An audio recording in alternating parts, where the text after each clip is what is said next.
The dark web, where the true horrors of the internet hide. To many, torture, red rooms, and prolific hacking may just be a myth. But to those claiming to have experienced it firsthand, it is certainly no fabrication. Please welcome me in joining Hitchhiker on our dark web tour. So get comfortable and let the darkness take control. I didn't think that I would be next. I didn't think it would ever happen to me. I had thought they wouldn't be able to find me, or I was just far out of their reach. I was dead wrong, because that's exactly what he was looking for. Now as I write this, I'm being stalked down like a mouse is by a cat. I suppose I should tell you how I got to this point. I was home alone one night and decided to browse the deep web. For those of you who don't know, the deep web is a place you should never visit unless you have the stomach for it. It's the darker side of the web that contains just about every vile thing about humanity that you can imagine. However, unless you have these things called bitcoins, which range at about $400 US, you can't access the darker stuff. But if you have the right sites and have the patience, you might be able to get bitcoins for free. Anyway, I got curious on this one night and thought, Mom won't be home for a while. One peek can't hurt. I heard about the deep web by listening to some horror stories narrated on YouTube. The narrators say they're all true, but I have my doubts. In the stories, they all state for those who don't know how to access the deep web, you need to download a browser called Tor that allows you to be more anonymous than incognito on Google. So I downloaded Tor and got to work. It wasn't as bad as the story said it was. Worst thing that I came across was access to the black market while browsing. I came across a link called Getaway to Shadow Web that read, send 0.3 Bitcoin to this web address. You will receive access instructions and a link address in 1 to 2 days. After a great deal of time, I had accumulated enough Bitcoins and sent them to the address. The next day went by without an email until the day after when I finally received a confirmation email. That night I went on the shadow web and did some browsing. I stayed away from the gory sites and red rooms as much as possible and focused more on the forums, because I knew what to expect on there. I ran across this one forum that had these people chatting about many dark things. As I was scrolling, I noticed at the very bottom that an anonymous user left nothing more than a link. Being the curious child that I am, I clicked on it, thinking that it would lead me to an article or something on that topic. As much as I'd like to say it led me to another forum, I can only say that it led to me to what I feared it would be, a red room. Before I go any further, I will explain what a red room is. Most red rooms are known for being gory in some way, and most people don't know what to expect or never prepared. The only way you can exit out of a red room is by cutting the power source from your computer. If I had known this, I wouldn't be in this mess. I knew what to expect, which is why I wanted to so desperately get out. However, I didn't know how to get out since I had never had experience with them. It was dark at first, which scared me, but then a masked man appeared on screen and started talking. It was when the fear sinked in. "Welcome, everyone," he exclaimed with delight. "I know you all aren't here to watch me talk all night, so I'll just get right into it. Tonight we have a young woman from the streets. She has no idea what an honor it is to be a part of this tonight, and how she will be remembered for the future. Although she won't profit from this, some of you will. But before we start betting, I need to go over some rules to ensure things won't get crazy." Rules? Betting? What? I couldn't even think straight at this point because I was so bewildered by this. After the masked man went over the rules, I finally understood what was about to begin. This was a betting contest to see who could put this woman through torture. The broadcast continued, and the betting began. There was a chat box at the bottom of the screen telling the masked man what to do to this woman. She was a very petite-looking woman, so I would imagine that anything they would abuse her with would hurt her more than it would hurt someone like me. As the abuse went on, her screams filled my ears. I was looking for a way to exit the red room because I couldn't bear to watch this and do nothing. As I was panicking, I yelled out loud to myself, "This is sick. Once you find a way to exit this nightmare, go straight to the cops." "What did you say?" The screaming stopped. I was looking at the man in the mask. I didn't think he was in the same room because this room is pitch black with the exception of the glow from my laptop screen. It was at this moment that I realized that my mic was on, and I couldn't turn it off. What, can't handle my show? I'm just trying to have fun. I mean, everyone else gets to have fun with their hunting and video game shit, but I can't. I have to get the fucking 5-0 called on me? A moment of silence went by. How would you like to be featured in my next show, Tess? He finally said. I trailed in shock. How in the world did he know my name? Come on. A nosy, beautiful brunette like yourself would be bet on instantly at a high price. Oh wait, you look confused. It's okay. You don't need to worry, because I have everything under control now. Hold still while I take your picture. Take my... Oh god. Once I realized that my webcam was on, I immediately covered it, trying to exit the red room. Take your hand off the webcam, or else I'll come visit you sooner, bitch. That's right, I know where you live. You should really consider using better security on your laptop, because I was able to access it quicker than I accessed my own. I was horrified. So horrified that I wanted to puke. But I complied. He took the picture. There's a good girl, I heard coming from the screen. He was humming to pass the time. While he was doing something on his computer, the thought of removing the battery came to my mind. Immediately, I flipped my laptop over, took the battery out, threw my laptop, and cried. I had no idea what in the world I had just seen. I didn't eat, sleep, or feel much of anything for a few days after that. My experience with the deep web happened almost a week ago. I'm still on edge. I realized that I'm being stalked when I was walking home from the local market 2 nights ago to see a black SUV keeping a freakishly close distance to me. I let it slide that night. I know, stupid. But not last night. I took more detours than I knew existed on that route to avoid the SUV. When my mom asked, I told her that the line at the market was incredibly long. I had the same thing happen to me tonight. I have no doubt that this is connected to my encounter with the deep web. If I am to die tonight, I just wanted everyone to know that I didn't enjoy any bit of what I saw. I'm strongly against it. I also want everyone to know that I am truly, genuinely a nice girl. Hope no one ever has that experience what that woman did. With that, I'm signing off and going to bed. Since it's 2:47 a.m., I will update in the morning. My best friend Jeremy always had a penchant for the occult. When we hung out, he would share all sorts of rituals and creepy stories about demons and cults. I was weirded out, but he was a nice guy. I must add that he was also a maths geek. He would always excel in school in anything that required calculus, and the passion for numbers and the occult is what sealed his fate. One night we were browsing random stuff on his computer, and after watching a few shock videos, we were bored. You know, the normal internet has nothing to offer. I think we should browse the dark web, Jeremy said. I'd heard that the dark web was not as cool as they say, I replied. Don't be a wuss. Come on, let's dig up some creepy shit. Prepare to be disappointed, I say. We install Tor, as well as a crack VPN and some antivirus just in case. Yeah, we were cheapskates. And dove right into the deep web. At first, we found some strange forums and sites with flashing pictures and bouncy music. Told ya, nothing to see here, I said to Jeremy. We're just scratching the surface, he calmly replied. And he was right. After some searching, we found some really weird website. It had a flat red background with black font. I think it was Chiller, and a picture of Baphomet. From time to time, the demon would blink. Under the image, there was a string of numbers and letters. I was trying to hold my laughter, but I couldn't. This is so cliche, I sniggered.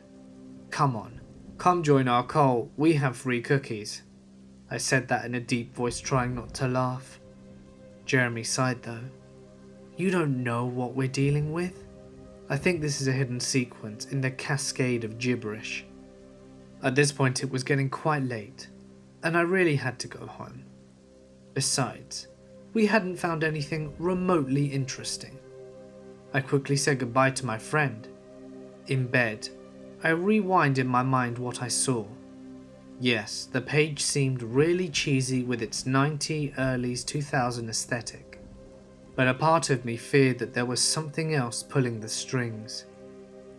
The next day at school, Jeremy approached me excitedly holding a bunch of papers. "You won't believe what I found on the page," he said. He said it with the thrill of a child opening a Christmas present. "What did you find?" I had to do a lot of calculations, but I think after decoding the gibberish, I found the devil's phone number. "Let me guess. Is it 666? I snarkily reply. "Nah, it's really long. It has like 30 digits. He handed me one of the papers. It had a series of operations that I didn't understand, and at the end underlined with great emphasis, a long number. Alongside it, Jeremy wrote, "The number of the beast." This is ridiculous. How can you guess this is a phone number and of the devil? The gibberish had words such as "call me and dial my number," Jeremy replied. "Don't tell me you're planning to call old Nick." "Nah, I'll text him instead." "Yeah, and you're also going to friend him on Facebook too?" Jeremy ignored my comment and just said, "Meet me after school." Before going to class, my head was spinning. I can't believe Jeremy spent so much time trying to solve that enigma, but the number couldn't be real, right? Classes went by sooner than I imagined, and I was at Jeremy's place when he had his phone in hand. "I just added him to my contacts list," he said. "I was waiting for you to start." He saved the number as Horny Horns, but when he opened the app to text, the contact name was blank. The profile picture was a pitch black backdrop with a faint smile. Jeremy apparently was unfazed by this and began texting. "Jeremy, hello." Then came the reply, "Hello." Jeremy sent a message. "How is the weather down there?" When Jeremy sent the message, his phone suddenly got hot. He immediately dropped it. I tapped it with my finger and it was burning. Worse than you can ever imagine, as if it just been put in an oven. After a few minutes, the phone cooled down. A message came through. "What do you seek?" "Jeremy, is this some prank? Are you just hacking my phone or something?" Another message came through. "This is not a game." "Jeremy, yeah, at least show me some proof." A reply came through. "You want proof? You will get it." After a few tense seconds, the mystery contact sent a picture. Since Jeremy's phone had an option to don't download pictures automatically, it was all blurry, but I could make out a face of some sorts. I immediately felt a shiver down my spine. "What if it is?" Jeremy asked. "It has to be a mask," I nervously replied. "You know, since we don't know what will happen, I think we should take turns to look at the picture." "I agree, but who will go first?" After a heated discussion, we settled it down to a game of rock, paper, scissors, 2 out of 3. The loser gets the first look, and after several ties, I won. "Alright, here goes nothing," said Jeremy. He took the phone away from my view and proceeded to download the picture. I saw the sweat run down his forehead. "The damn thing won't download, the signal must be..." He was speaking when suddenly he started screaming. Not screams of terror, but of intense pain. He screamed on the top of his lungs until he spat blood and his eyes rolled up into his skull, leaving pure white.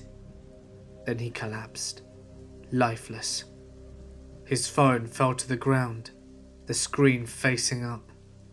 I managed to look away, but somehow I felt the phone beckoning me. I tried to fight back, but suddenly my body wasn't my own. Against my will, I stood from my seat and began walking. If I'd have kept doing this, I would have looked at the picture. I realized I had limited control over my actions. So as I walked towards the device, I managed to raise my foot and stomp it. I heard a loud hiss and felt something hot under my toe. The screen was heavily cracked, but I could still make out a face. The state of the screen didn't let me see any features clearly, but it had the color of burning coal, and it was long. Anything else was obscured by the cracks. With my body back in my control, I smashed the cell phone against the wall, and then flung it out of the house into the street. Several cars and a truck fortunately ran it over. Jeremy's death was determined to be a heart attack, but his internal organs were charred. His funeral was small. I only saw his family and a few friends. I decided to leave in his casket his favorite book, Moonchild. Several days later, I was doing homework when the doorbell rang. When I opened the door, I saw a tall, thin man in a business suit. He was skinny, his skin was pale and his eyes grey. He handed me a phone and left. I am afraid to even turn the damn thing on, but somehow I feel that Jeremy lives through it, so I can't get rid of it. I decided to bury it in a box deep into the ground. It seems to have solved things for now, but sometimes in my dreams I can feel a familiar voice clamoring to be free, to me to free him out of the cold dirt. I have ignored these calls, but they are getting louder and louder every day. I fear the day that I oblige the call, I will release whatever is inside. Remember when deep web stories were the fad? Every week you'd find a new tale of someone going too far on the deep web, finding something terrible, ending up getting attacked for speaking out against it. This is a bit similar of a story. The difference is, I still love the deep web. Let me explain. I was a senior in high school at the time. I was definitely not a popular kid. My friends were the oddities of the school, and few people dared to defy the norm. It was them who told me about the dark parts of the internet, where you can be completely unwatched, anonymous, capable of doing whatever you want. Of course I was intrigued. Most of my friends just used it to buy drugs, but I thought a little bit bigger. I wanted to know what happened in the darkest parts of the deep web, whether or not my friends were telling the truth, when they talked about the horrible fetish sites and assassins you can hire to kill anyone you like. Of course I wasn't planning on using any of it. I've never been particularly interested in sex, so fetish sites don't interest me, and there's nobody I'd really like to kill. It was the mystery of it all, the fascination. Going to these sites would be like peering into the side of the world only few have ever seen, like a whole new experience. At the time I was tired of the monotony of life, getting up at the same time every day, go to school, attend the same classes, talk to the same people, go home, play some games, do some homework, go to sleep, and then it'd repeat. I wonder if people got tired of that. Anyway, it took a while for me to actually dive into the deep web. As fascinated as I was, I'd been warned of what could happen to me. I read the stories I talked about too. Who isn't afraid of being threatened by hackers or stalked by some creepy piss-off online? That kind of shit kept me from actually going on the deep web, until the day I manned up and decided it was time to break the monotony, and it was time to delve into the underbelly of the internet. Time to see the world I had only dreamed of. For the first week, it was fucking boring. It was just drug sites and stuff where people exposed government secrets or whatever. Nothing as dark as I expected. I don't even do drugs, so that was useless to me. I wasn't into politics. There really wasn't much I was into back then, so I was disappointed. The only reason I kept exploring was my sheer desire to experience the world I thought existed on the dark web. The world was darker than any drug site. The world had murder, torture, fucked up porn for fucked up people, and all sorts of nasty shit. I eventually got my wish. Just when my apathy towards the deep web got to its highest point, I found what I was looking for. The site didn't have a name. I thought it was a broken link for a bit, since it only led to a black screen. Right before I could click out, however, a chat box opened on the screen. Someone using the name Administrator typed in the chat saying, "Congrats, you found the worst place on the fucking net." I stared at the screen, more bemused than afraid. It took me a moment to type back, "Cool." That's all I said. What else could I say there? "I'm here to see your finest torture porn?" A moment after, the administrator replied, "Ha ha, you want in?" I hesitated. All those horror stories started flooding back into my head, but it was too late to chicken out now. This was what I came for. Even if I clicked out on the first sign of danger, I had to see what was there. I had to break the fucking monotony. I had to know. I hastily typed back, not allowing myself to stop. "Yeah." The chat box closed, and I was led directly to what looked like a video, with another chat box next to it. There were around 5 other people there, each eagerly waiting for something. The video was black and white, and showed a small room. The only thing inside was a wooden chair, until around 5 minutes of waiting, the door to the room opened. A man was shoved inside, blindfolded, naked, save for a pair of black briefs. He was followed by a woman that was dressed in all black. Her face was covered by a black mask. In an instant, the chat room went wild. I almost closed the window to spare myself knowing immediately where this was going, but again, I told myself this is what I wanted. Maybe not the torture, but the window into the worst part of the world. The woman pulled a knife from her pocket, cut off the man's blindfold. She shoved him into the chair. He didn't struggle for a moment. Once his eyes were visible, I could see why. It looked like he'd been drugged. Resisting was impossible. I frowned, glancing to the side. This was fucked up. I knew this was fucked up. My conscience told me call the cops, or at least click out, but I forced myself to watch. She turned to the camera, pointing the knife at the man's throat. One of the people in the chat typed, "One of his fingers, cut off one of his fingers." I clenched my hands into a fist, taking a sharp breath. This was really fucking happening.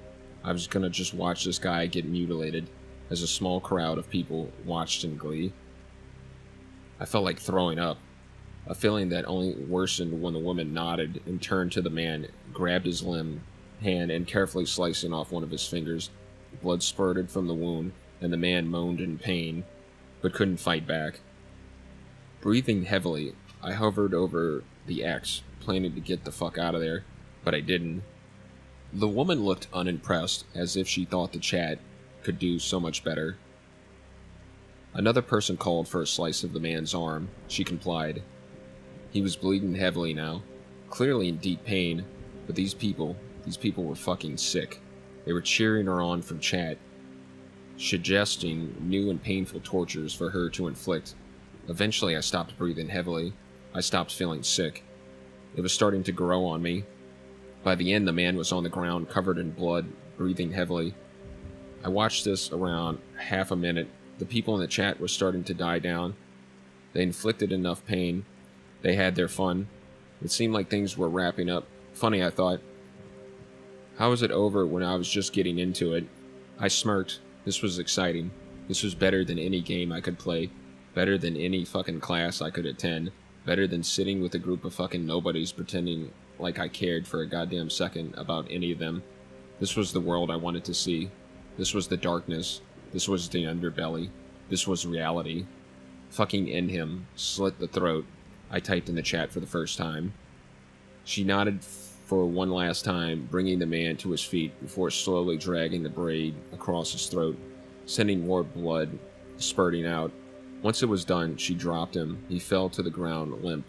He was dead. The people in the chat started to compliment the torturer, talking about how it had been another good time, starting to set a date for the next showing.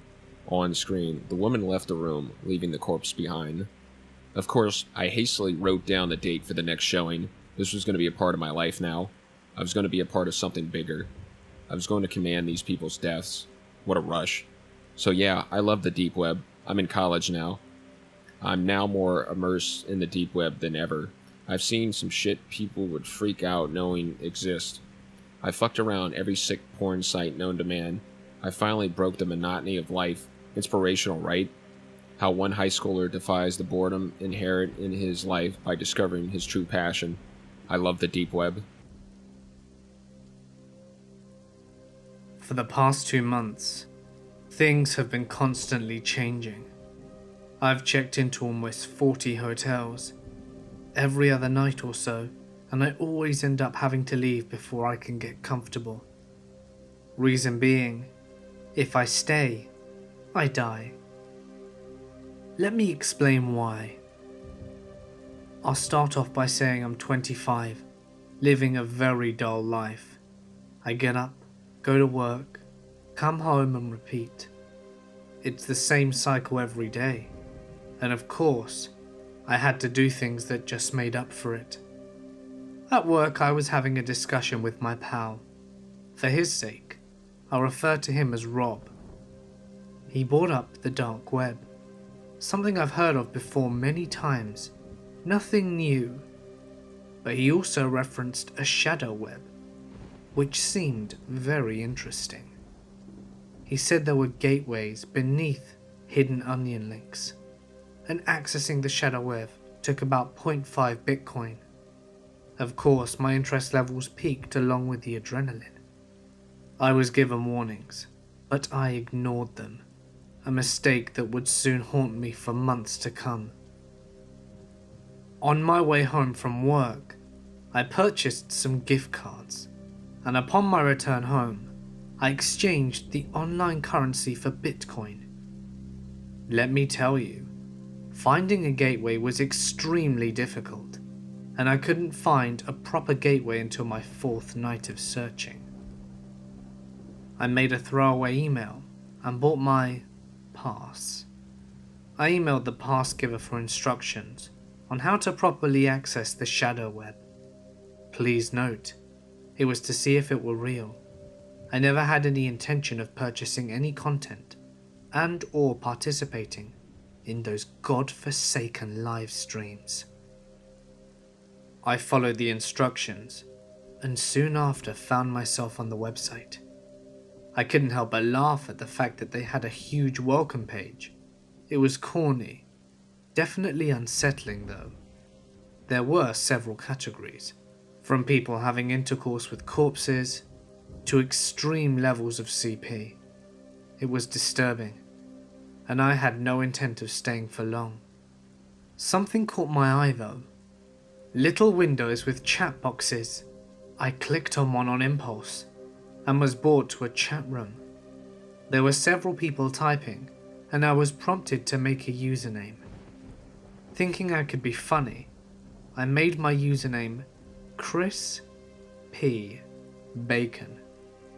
The chat log read, Crispy Bacon has joined the chat.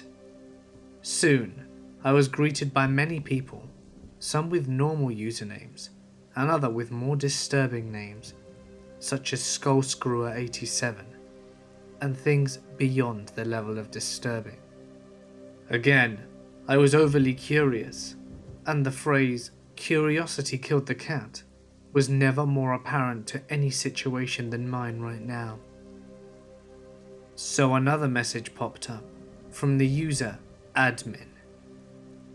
The admin let us know that the show was starting soon, and I already knew what kind of show this would be. It had to be a live stream of murder. The show began quickly. It was at a computer desk. A young woman sits. She was probably in her mid-20s. Someone I would approach at a bar and buy a drink for, no doubt. Down below the chat box, most people were making sick comments about how they would rape and hurt her. It was horrible. Behind her, a door creaks open, and in slips 2 men, both wearing bags over their heads, eye holes and mouth holes cut out. Both men are very quiet. One turns on the girl's bedroom light, causing her to turn around and freak out. She's ambushed, and before she can react, they're tying her hands up and stripping her clothes. Trying to be the hero, I type into the chat box, "What kind of messed up shit is this? I'm contacting the authorities ASAP." This idea wasn't so bright, And below, a private message popped up, and someone with the username redneck_3 was listing my address, name, telephone number, and just about everything associated to me. I freaked out, and ever since then, I've been tracked. It's getting to be too long. I've got to log out for now, and move location before they can find out where I've gone. Let me tell you my experience that the deep web is a disgusting human cesspool. You don't know what lies in the darkest recesses of a human psyche until you go there. I learned that the hard way. I got suckered in by crazy stories and hype my friends gave it. I wanted to see it for myself, so last week I downloaded Tor and started browsing. I didn't feel the need for any extra protection, being completely new to the entire concept. In retrospect, I wish I had. I spent hours clicking link after link after link. I was starting to get bored and a little freaked out. I had found a whole host of your typical crackheads searching for drugs, sites for hitman for hire, a shit ton of other military-grade weaponry. At one point, I found myself scrolling through post after post of vivid descriptions of animal abuse, and how the sick fuckers who committed those atrocities get off to them every night. I wish I had closed my computer right then and there, but something kept my curiosity alit. Honestly, I think some part of me wanted to see how fucked up the human mind truly could be. After a few more links to child porn, a couple of drug markets, I had had enough. This is it, I sighed to myself. One more link, I swear I'm getting out of this hellhole. I clicked the link, going blindly into what, unbeknownst to me, would alter my already cynical view of humanity. I mean, honestly, when you hear a guy go on and on about lighting his dog on fire and watching it wither, you tend not to think the best of people, but this was a whole new level of twisted. First thing that caught my eye was curly pink font that served as a title of the opening page. It read, "Peace and Love." I remember it all too clearly, as it seemed out of place in the slum of the human refuse formerly known as the deep web. I scrolled down to find an image album, a sample chat box. No one was online at the moment, so I went ahead and clicked the first set of pictures. I was not ready for what I was about to see. The very first pic was of a young pregnant woman, bawling her eyes out. She looked scrawny and thin, with cuts and bruises. Marrying her pale skin, she looked scarred and malnourished, like she was begging for her life. I clicked the next photograph and nearly vomited. The young woman from before sat in a chair facing the camera, her dead, dull eyes boring into me. She was covered in blood, and her abdomen had been torn open. In her cold, unfeeling arm, she held the child, still attached at the umbilical cord, half-formed, lifeless body with deep crimson with blood, and one could tell it had been forcibly ripped from the wound. On the wall just behind them, written in their blood, were the words, "I gave them peace," in harsh, hasty letters. I don't know what possessed me to scroll through the photo. It was as if I couldn't control my own fallacies. The image only got more and more gruesome as I looked further. The following images seemed to be a time-lapse of the decomposition of the body. I watched them rot, sitting there together. I watched the face of the mother, which could have been considered beautiful, wither and collapse into itself as the fetal mound of flesh. By the end of the series of images, there was nothing but skeleton. I would have noped the fuck out of there had it not been for a message that popped up on my screen. It was from the website chat. Read exactly as follows. "Hello there. Do you like what you see? Do you want more? Do you want to attain true peace?" I didn't know how to respond. I was rooted in my chair with fear. Then the sicko spoke again. "You don't have to be scared, Zachary. I love you. I want to help you. Let me help you." I managed to type a simple question. "How in the hell do you know my name?" Almost immediately, I got a response. "I know everything about you. You know, you really shouldn't leave your curtains open like that. You might get a draft. You see, I just want to help you. Please let me save you." My eyes flashed to uncover the window behind me to the light of the webcam. My heart skipped a beat when I realized it was on. The sick fucker was watching me. I made a move to pull the plug on the sick son of a bitch when another message popped up. Don't try to shut me out. I'll bring you peace. I swear, Zachary Tanner. It's the only real bliss in this world. That was the last message I got before I finally shut it off. Needless to say, I stayed off the internet for a long while after that. Just today, I got back on, praying to God it would have all blown over.